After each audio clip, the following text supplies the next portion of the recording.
I'd had a good morning. 3 new client appointments, a successful upsell on treasury services, and a congratulatory email from the regional director. By most metrics, I was a model employee, top performer for 6 quarters straight, quiet, efficient, and above all, discreet. That's probably why no one expected what came next. It was just past 10:15 a.m. when he walked in. A thin, elderly man in a brown corduroy jacket that had clearly seen better days. His shoes were worn, the laces frayed. He held a plastic folder close to his chest like a fragile keepsake. As he stepped into the marble lobby, the receptionist glanced up, barely masking her disinterest. "Do you have an appointment, sir?" she asked. He hesitated, clearly uncomfortable.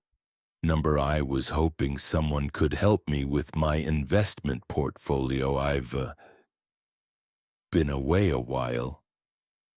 She forced a smile and pointed toward the waiting area. "Please take a seat. Someone will be with you shortly." I watched from my desk near the glass partition. Something about him caught my attention. Not pity, but familiarity. I squinted. Then it hit me. James Franklin Adams. Not just any client, the client. Former CEO of Henders and Locke Steel. He once sat on our board of advisors, held nearly $60 million in high-value CDs and offshore assets. But unlike the other VVIPs, he didn't come with a handler or request limousines. He was always low-key, always polite, and always came to me when he needed anything. I stood up immediately. "Mr. Adams," I said, offering a firm handshake. "Welcome back, sir. May I take your coat?" He blinked, surprised. "You still remember me?" I'd be a poor banker if I didn't. I escorted him to my office, brewed him a cup of green tea. He always preferred that over the coffee we served. We sat for nearly an hour. He'd recently returned from caring for his sister overseas and hadn't reviewed his accounts in almost a year. As we went over his portfolio, I gently explained new products, recent changes, and helped him plan a few strategic moves. When he left, he paused at the door. "You've always treated me with dignity, Ethan. That means more than you know." I smiled, unaware that a pair of eyes had been watching us from across the floor. In the glass-walled manager's room, my boss, Mr. Keller, leaned back in his leather chair, arms crossed. I could see it, disgust smeared across his face like a bad disguise. To him, I was wasting time on a has-been in a thrift store coat. But I knew better. And soon so would he. The next morning, I found a red folder waiting on my desk. No note, no context, just my name on the tab. Inside was a printout of our internal compliance log. Highlighted in yellow were timestamps from my meeting with Mr. Adams. Someone had flagged it for unapproved consultation length and unauthorized access to inactive VVIP file. I blinked, rereading the accusations like they were in a foreign language. My chest tightened. Unauthorized? The man built half of this bank's prestige.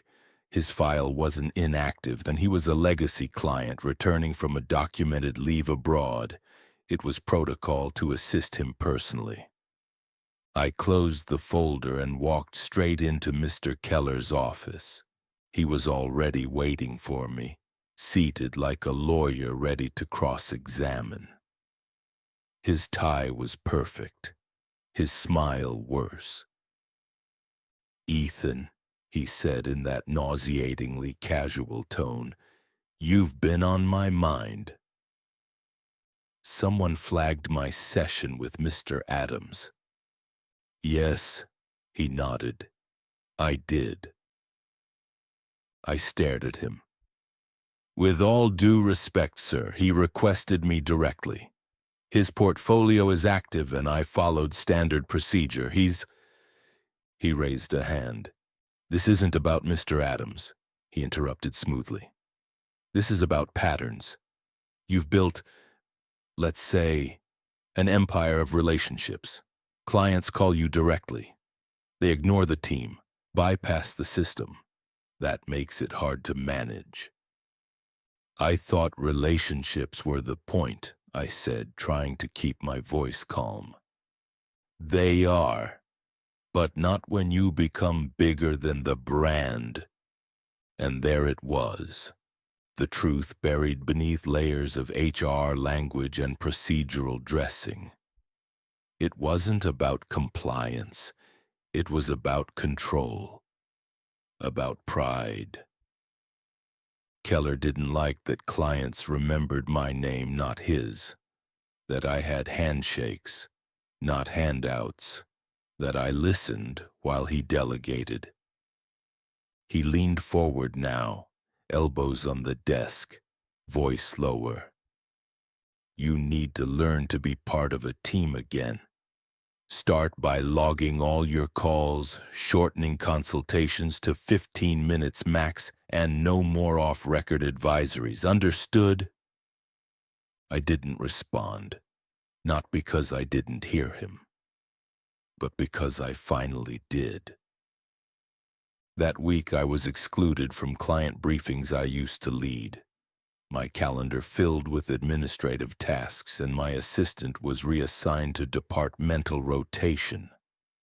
My inbox flooded with requests to reassign my accounts for load balancing. They weren't just sidelining me, they were erasing me, one client at a time. And yet through it all I smiled. I served. Because something in Mr. Adams' parting words echoed louder than Keller's warning. You've always treated me with dignity. That means more than you know. At the time, I didn't know what he meant. But I was about to. The morning I was called in for a conversation, I already knew it wasn't one. There was something too deliberate in the way Kellar's secretary avoided my eyes when handing me the summons. Something off about how my calendar had been mysteriously cleared just 30 minutes before. When I walked past the break room, even the chatter died mid-sentence. Inside the glass-walled office, the blinds had been drawn. Keller sat flanked by Ms. Rowan from HR, her expression neutral like a courtroom stenographer. On the desk lay a single sheet of paper, my name typed neatly at the top. It was a resignation letter, already signed, except the signature wasn't mine. Ethan, Keller began, folding his hands as if he were offering a condolence. This has been a long time coming. I didn't sit. You forged my resignation? He chuckled, a soft, patronizing sound. Don't be dramatic, it's just a template. We thought it might help ease the process. I looked at Rowan. She didn't meet my eyes. You're offering me a resignation letter to sign, I said slowly. What's the reason? He leaned back. Internal misalignment, poor adherence to compliance flow, and he picked up a second folder. Concerns from multiple team members about your reluctance to follow chain of command protocols. I almost laughed. You mean building relationships with clients you couldn't manage? His jaw tightened. There it was again, the pride. Keller didn't care about policies. He cared about power. and I'd made the fatal mistake of becoming the person clients trusted more than their branch manager. "We'd like you to sign it today," Rowan finally spoke. "You'll receive 2 months severance, all benefits preserved, a clean record." "And if I don't?" Keller's voice turned colder. "Then we investigate your files. We audit every off-the-record consultation. We start asking questions you won't like." I looked at the letter again. It was neat, professional, sanitized. Like my career had been a clerical error they were now correcting. I picked up the pen, and I signed, not out of fear, but because I knew something Keller didn't. People don't bank with institutions, they bank with trust.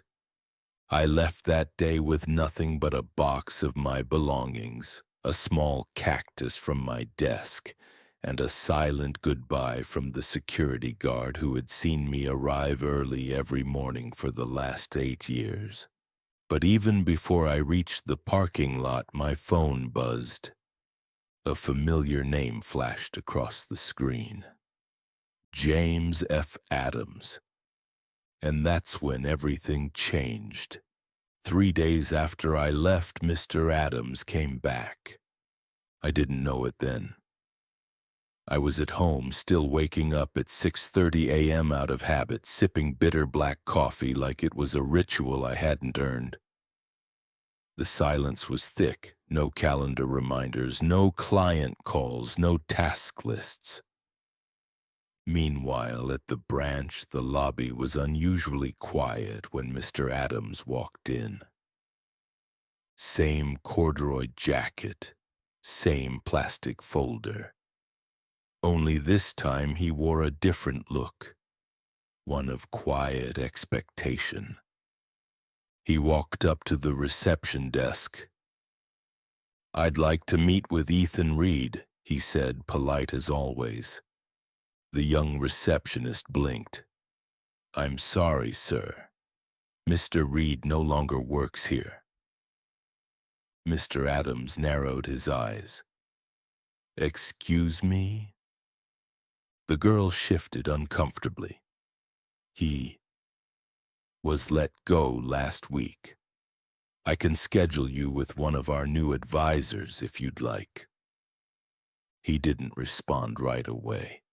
Instead, he slowly turned his head, looking around the lobby like a man realizing something sacred had been defiled. Then, with a calmness that masked storm clouds, he said, "No, that won't be necessary."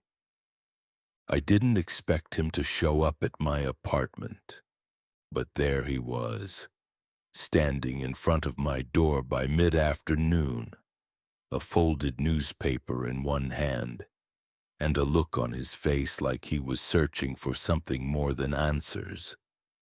"I hope you don't mind me coming by," he said when I opened the door. I was too stunned to speak. He stepped inside without waiting for permission, like an old uncle coming to settle a family matter. He sat on my worn-out sofa, folded his hands over his knee, and looked straight at me.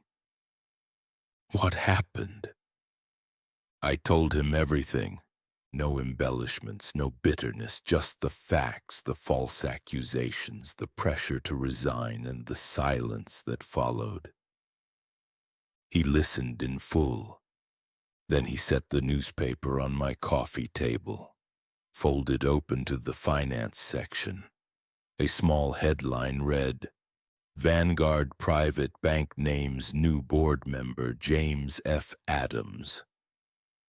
I looked at him, confused. He smiled, the same quiet smile from our last meeting. "I don't just keep my money in banks, Ethan," he said. "I help run one." I froze. "I've spoken to the chairman. We're opening a new advisory desk focused on relationship banking. We need someone who knows how to build trust without a script." I stared at him. You want me to join? I want you to lead. I didn't answer right away, not because I was unsure, but because I felt something in my chest that had been missing for weeks. Purpose. A door had closed and Mr. Adams had just handed me the key to another. My first day at Vanguard Private Bank was quiet. No welcome banners, no office tour, just a single glass-walled room, a modest desk, and a plaque with my name on it. Ethan Reed, Senior Client Relationship Advisor. It didn't bother me. After years of open-plan chaos and layers of bureaucracy, this simplicity felt almost sacred.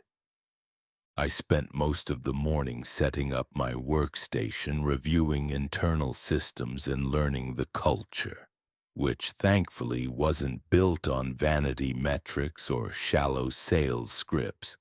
Here they valued depth over volume, loyalty over headlines. Just before lunch, my new assistant knocked lightly on the door. Mr. Reed. Sorry to bother you. There's a Mr. Langston on line 2 asking for you. I frowned. The name rang a bell. I picked up. Ethan, a deep voice said. You remember me, Carl Langston. You helped restructure my family trust last year. I called your old branch this morning. They said you were gone. I kept my tone even. Yes, I've moved on. Well, then I'm moving too. Pardon? He chuckled. I'm not letting them stick me with some fresh grad reading off a screen. I want you managing my accounts again. Tell me what forms to sign. By the end of that week, 6 more clients reached out. Not because I called them, I hadn't. I was bound by ethics and I respected boundaries. But they came anyway. Some through referrals, others by instinct. Word had gotten out, quietly but powerfully. Ethan's back. And he's somewhere that still honors integrity. Then came the tipping point. Ms. Chen, widow of a textile magnate, transferred her entire corporate treasury, nearly $42 million, to Vanguard. I found out when she showed up in person, gripping my hand like an old friend. I was loyal to the bank, she whispered. But really, I was loyal to you. Back at the old branch, panic set in. Clients weren't just leaving. They were vanishing one by one, quietly withdrawing large sums, freezing new investments, transferring long-held assets without a word of complaint. On paper, it looked like coincidence. But inside the manager's office, Keller was sweating bullets. He requested an emergency audit, blamed junior staff, demanded investigations into client poaching. But there was no evidence, because I hadn't made a single outbound call. The truth? People don't leave institutions out of rebellion. They leave when trust leaves first, and trust had followed me. Keller always believed in numbers. He trusted reports more than people, dashboards more than instincts. When I still worked under him, he used to say, "Feelings don't matter. Growth is measured in graphs." Ironically, it was the graphs that betrayed him first. 3 weeks after I joined Vanguard, internal reports from my old branch started showing abnormal client movement. By week 4, the red flags were undeniable. Over $120 million in deposits had been withdrawn or transferred, many of them legacy accounts. Even worse, these weren't just numbers, they were names. Names that once made Keller beam at quarterly reviews. Names he used to flaunt at regional meetings. Now they were vanishing off his screens line by line. The regional director showed up unannounced on a Monday morning, not with praise but with audit files. Keller tried to stay composed, claimed it was a temporary market response and unrelated to staff changes. But when pressed, he had no real answers, because the truth was embarrassingly simple. He had removed the person clients trusted, and they had followed that trust out the door. Meanwhile, at Vanguard, I was quietly expanding. My office grew from one desk to a corner suite. They brought in a junior associate to support my growing clientele, and I was invited to sit in on strategic planning calls. But none of that compared to the moment I walked past the glass conference room and saw him sitting there. Keller, in a gray suit that looked tighter than before, shoulders slightly hunched, holding a slim folder like a student about to be graded. He didn't see me, but I saw him. 2 seats away sat Mr. Adams, calm, composed, eyes like iron behind his thin spectacles. That's when I realized something deeper. This wasn't just a professional fallout. It was a reckoning. Later that evening, I got a message from an old colleague. Keller's out, effective immediately. No public statement, just gone. Thought you should know. I stared at the screen for a long while. No satisfaction, no celebration, just silence. Because it wasn't about revenge. It was about truth finding its way to the surface no matter how long it took. That night I stayed late at the office, not to work, but to sit by the window with a warm cup of tea, the city lights twinkling below. For the first time in weeks, I felt peace, not because I'd won, but because I hadn't become like him. And somewhere deep inside I knew the best revenge is never loud, it's quiet. It's built on trust and it lasts. It started with a message.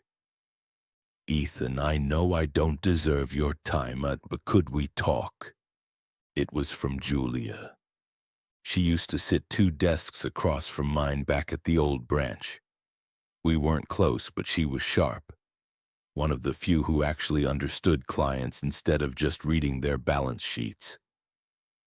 When I was forced out, she'd kept her head down, not a word, not a glance. Now she wanted to meet. We met at a quiet cafe near the Riverwalk. She showed up 10 minutes early, still wearing her old company ID clipped to her blouse, but the confidence she used to carry had faded, replaced by something softer, something human. I'm sorry, she said before we even ordered. For what? I asked. For not standing up. For staying quiet when I saw what they did to you. I didn't answer. I didn't need to. I thought keeping my job was survival, she continued, but now I realize it was complicity. Keller humiliated others too, blamed the junior staff when the numbers dropped, fired Jason last week, said he leaked client data.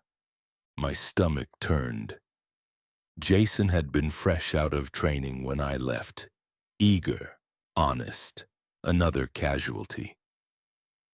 They're bleeding clients, Julia said. Morale's dead. Everyone's scared, and some of us, we've been talking about leaving. I nodded slowly. Then she pulled a plain white envelope from her bag. My resume. I don't expect favors. But if there's a place, anywhere, where people are treated like humans again, let me earn it. I took the envelope. not out of pity, but because she'd done something Keller never could. She admitted fault. 2 days later, more messages came in. Jason, who'd been unjustly fired, reached out from a temporary job at a call center. Linda from compliance, once silent during my HR meeting, sent an email asking for a character reference. Even Marcus, who once called me too soft for this business, asked to talk as a friend. One by one, the silence that had followed me began to break. Not with noise, but with honesty. At Vanguard, I spoke with Mr. Adams and the hiring committee. We expanded the advisory desk, brought in 2 former colleagues on probationary contracts, with mentorship, not punishment. Because people make mistakes, but it's what they do after the mistake that defines them. I walked into the office one morning and found Julia already there, sorting files, setting up client folders with the precision of someone who cared again. She looked up, almost nervous. "You okay with this?" I smiled. "You earned your second chance the moment you stopped pretending you didn't need one." It was late. The city outside had quieted into soft yellow lights and the hum of distant traffic. My office was the only one still glowing at the top floor of Vanguard's headquarters. I was wrapping up a portfolio review when my phone buzzed. Unknown number. I hesitated, then answered. "Mr. Reed?" The voice was raspy, older but familiar. "It's Richard Mallory. You probably don't remember me, but you helped my wife and me restructure our accounts after her stroke. You took a call on a Sunday. I'll never forget that." I smiled, heart tightening. "I remember, Mr. Mallory. How is she?" "She passed 2 months ago," he said softly. "But before she went, she told me, 'If anything happens to me, don't let anyone else handle our finances but Ethan.' So here I am." I leaned back in my chair, swallowing a lump in my throat. "I'd be honored, sir." After the call, I didn't return to my desk right away. I stood at the window watching the lights flicker across rooftops. I thought about Keller, probably rewriting his resume in some quiet apartment. I thought about the clients who stayed, the ones who left, and the ones who simply followed me. But mostly I thought about what remained. Not the title, not the branch, not the salary, but the trust, the little things that live on, the remembered birthdays, the call at midnight, the old man in a worn jacket who saw beyond a logo and into the heart of a banker who still believed in decency. This story didn't end with revenge. It ended with something better, restoration. And sometimes that's the greatest justice of all.